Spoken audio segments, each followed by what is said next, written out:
The Lloyd Comp Barons once again came back last night to pick up their third win in a row. Matt Schumont tells us that could go a long way considering not having their starting quarterback in the lineup. For the second time in 3 weeks, the Barons fought back after getting down early, winning their third straight game and remaining tied for first in the South Division. We are just real happy with our kids, the effort they put in, and we've got a clear philosophy of coaching as a group here, me and all the other guys, and we want to get kids in the game, and we do our best to do that, and I think that's paying off late in games when they're close and the other team's got 5 or 6 guys going 2 ways and we got 1 and sometimes not even 1. What made the win that much sweeter was the fact the Barons were without their starting quarterback Duke Young. The team says the victory just shows how much character they have. That came out both in overcoming that adversity as a team, but also in coming back from behind twice. And that shows what kind of character these boys have. A lot of effort put into the game and in practice week, so can't ask for much more. Now the purple and gold shift their attention to the Wainwright Commandos. The Barons got the better of Wainwright in week 3, 42-6, and will look to extend their winning streak to 4 games. Wainwright's got some really good athletes on their team, and anybody that's coached minor sports know that 1 or 2 guys can make a difference if you don't contain them. And so we've been focusing on, hey, these are the guys, we got to contain those guys. You can never overlook any team, because once you start doing that, that's when you become overconfident and things that aren't supposed to happen start happening. So you always have to look forward, knowing that anything can happen, as we demonstrated after coming from behind. Kickoff for Friday's game is at 4 o'clock at Armstrong Field. Matt Schumont, Newcap Sports.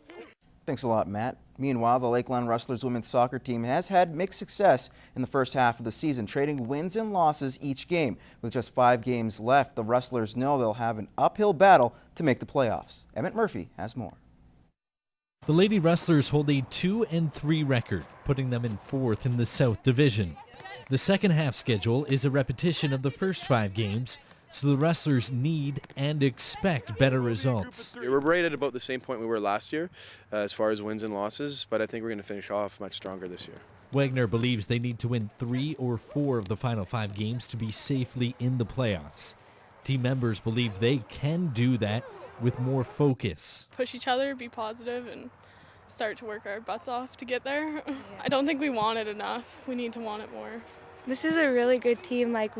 I know we can get far, so we just need to pull our socks up. The push for the playoffs begins this weekend on the road against the undefeated Red Deer Queens. We're not far away from them as far as the ability to do well against them. It's just a matter of executing.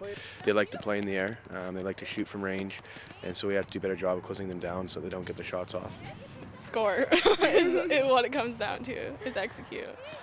Yeah, I think we just need to stick together and really think about scoring them goals. So we got it. We got this. The Rustlers play the next 3 games on the road before returning home for the final weekend of the season, October 20th and 21st. Emmett Murphy, Newcap Sports. Motocross racing could easily be one of the most dangerous sports out there. And on this week's Superstar Next Door, Matt Schumont introduces us to a female racer trying to follow in her brother's footsteps. Charity Bachman was born into a motocross family and was instantly hooked when watching her older brother Lucas race. My brother, basically, he did it almost his whole life, and I don't know, my parents thought I'd be good at it, so I gave her a shot and I kind of fell in love with it. It's a really nice feeling to know that Charity wanted to try and step into his boots and follow in his footsteps and run the 470 number. She runs his number as well. We love it. Motocross racing came natural for Charity, but says she got a lot of help from her brother. He's so good at the sport, so whatever he told me to do, I took it, try to put it to my riding, see if I could get as good as him. Starting to race competitively 1 year ago, Charity has already become one of the best racers in Saskatchewan.